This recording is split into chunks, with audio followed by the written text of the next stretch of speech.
Assalamualaikum warahmatullahi wabarakatuh.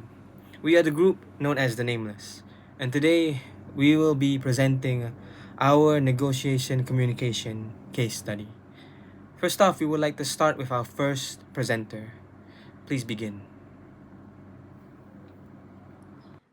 Okay, so let me begin with some background. First of all, Arif is a university student who has been living alone in a rented house for the past 2 years. His financial supports come solely from a month spent provided by his parents, along with the income he earns from a part-time job.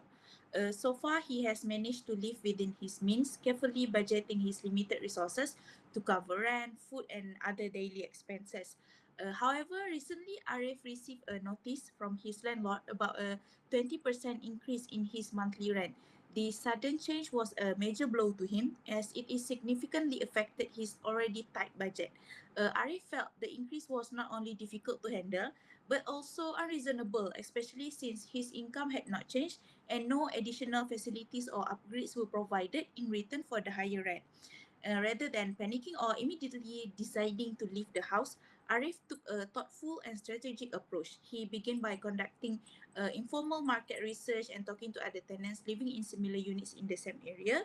And through this conversation and observation, he discovered that the average rental price for comparable house nearby had not changed drastically. This finding gave Arif more confidence that the rent hike he was facing might not be fair or market driven.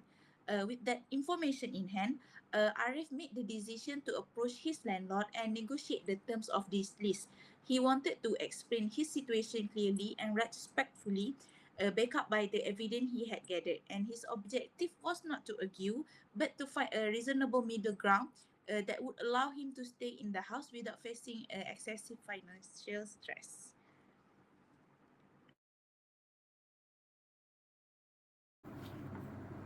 Now, with that section done, we would like to move on to the next part of our presentation and the next presenter who will speak. Okay. So next is to identify who or what A, B, C, D, and E represent. First of all, uh, field analysis in negotiation is a strategic approach to understanding and influencing the environment in which a negotiation takes place. There are more than two parties involved in the negotiation planning process, and it can be planned with a field analysis of negotiation, which represents A, B, C, D, and E, where it looks like a soccer field. The first one is A, which represents the direct actors. B is represented by the opposition actors. Then the next one is C, which represents indirect actors, while D represents the interested observers. The last one is E, which represents the environmental factors. There are many roles for each five of them, and it can contribute to successful negotiations. Okay, next.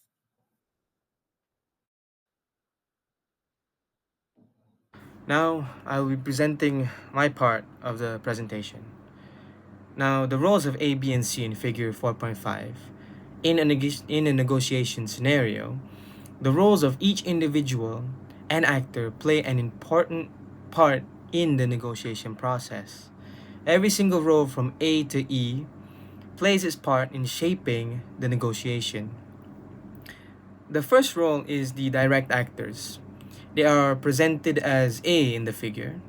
Direct actors are those who are directly involved in the negotiation process and are usually the ones at the forefront. They can also be represented as a one-to-one game, such as lawyers and accountants. Even experts who are willing to help in the negotiation process are considered direct actors too. Next is B, which is opposition actors. These are opponents that the direct actor has to face in the negotiation process. They could be anyone, but are mostly those who are being negotiated with.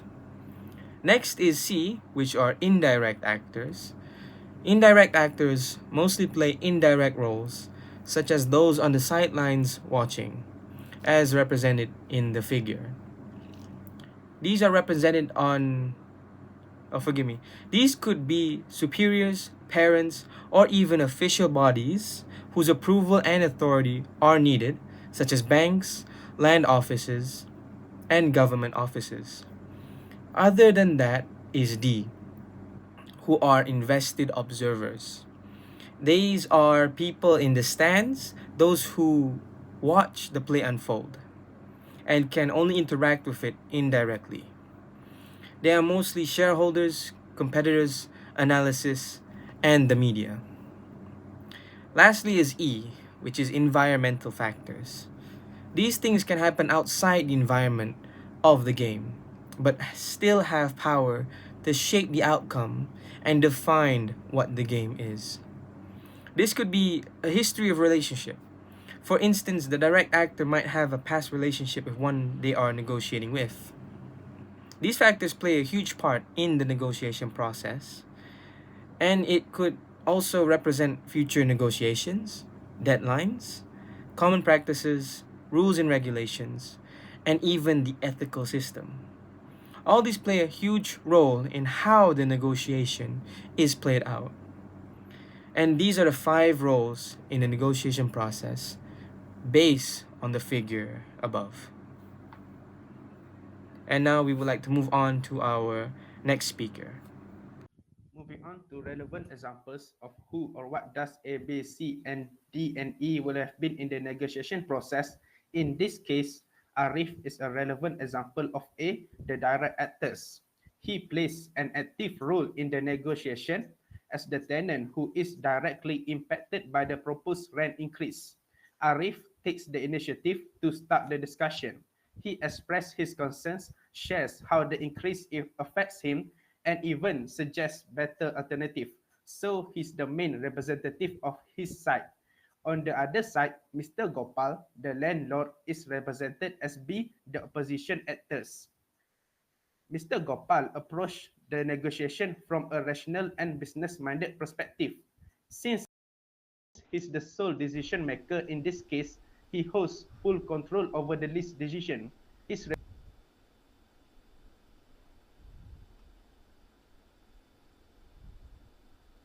financial limitations face the indirect actors, it is represented by both sides.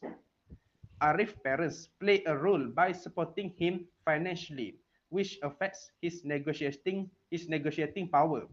On Mr. Gopal's side, his bank or mortgage lender may influence his decision if the property is under a loan.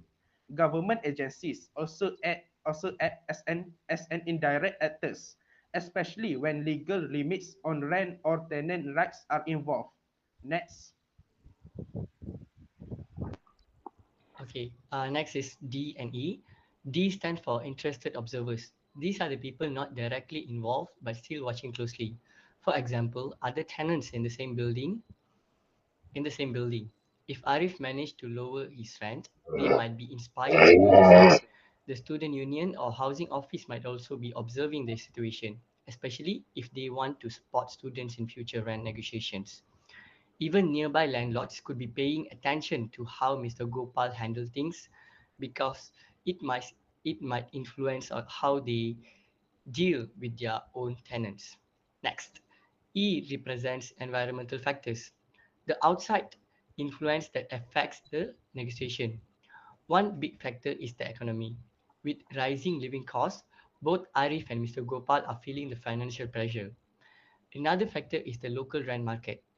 Arif discovered that the rents in nearby areas haven't increased much, which strengthens his arguments. Laws related to renting and tenants' rights can also influence the outcome.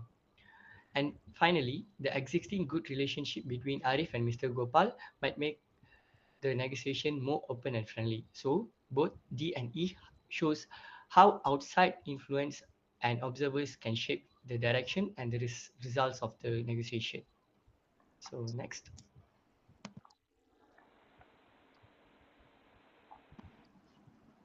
Okay, now I'd like to share our analysis of the negotiation case between Arif, a university student, and also Mr. Gopal, his landlord.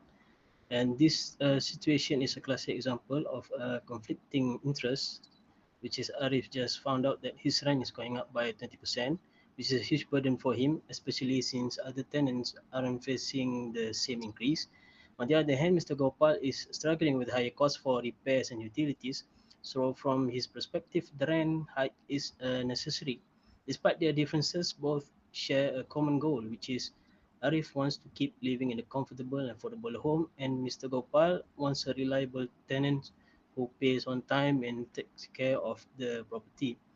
And we chose integrative negotiation for this case because it allows both sides to sit down and communicate openly and find creative solution that meet everyone's needs. Instead of treating this as a win-lose battle, integrative negotiation encourages trust, honesty, and long-term thinking qualities that are essential since Arif and Mr. Gopal have an ongoing relationship. Okay, let me share 5 key advantages of using integrative negotiation in this case. First, it creates win-win outcomes.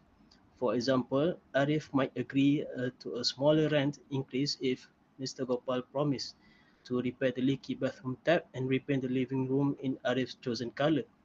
Both sides gain something valuable in this case. And second, it addresses multiple issues together. This isn't just about money. It's about repairs, lease terms, and comfort. Maybe in this case, Arif agrees to gradual rent increase, and Mr. Gopal upgrades the old air conditioner so Arif budget isn't hit all at once, and Mr. Gopal improves his properties. And the third one, integrative and negotiation encourages a creative solution. For instance, Arif could help with minor maintenance tasks in exchange for a small rent discount. Or maybe Mr. Gopal could offer a flexible payment plan for Arif so that he can pay the rent on time and isn't hit by the financial crisis in his life. And for the fourth one, it strengthens their relationship. Working together builds trust and respect, making future negotiations smoother. After a successful negotiation, maybe Arif feels comfortable to raise any issues about the properties, and Mr. Gopal knows that he can rely on Arif.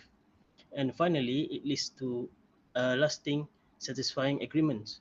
With both sides feel heard and involved, they are more likely to stick to the agreement, reducing future disputes and ensuring a stable living situation. And pass on to Faris. All right, I will take it from here. So we're going to continue with why doesn't distributive bargaining works. Okay, distributive bargaining, on the other hand, is actually a win-lose situation that which Mr. Gopal wants to avoid it as he has to balance between profit and his tenants. Distributive bargaining tend to lean more towards one side to win, and Mr. Gopal is the one in control to make a final decision, which is actually unfair to the other side. This type of negotiation also potentially can damage a long-term relationship between Mr. Gopal and his tenants, because of tenants dissatisfied with the result of the negotiation. As a result, any form of collaboration can be formed between Mr. Gopal and his tenant in the future. Distributed bargaining also does not work in the complex negotiation that involve with a lot of issues. This type of negotiation tends to be used to settle any simple issues.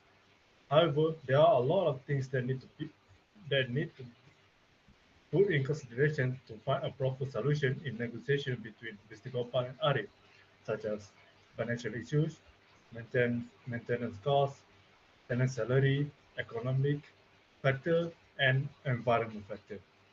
Using distributed bargaining might end up oversimplifying the issues. So, in conclusion, integrative negotiation can bring a win-win solution to both sides and bring more benefit compared to distributive bargaining. Through the integrative negotiation, it can bring a solution that can satisfy both Mr. Gopal and his tenants, which can create a greater bond between them and ensure any future collaboration. Thus, integrative negotiation is a better option that can be used by Mr. Gopal and Arif than distributive bargaining. That's all from me. Thank you.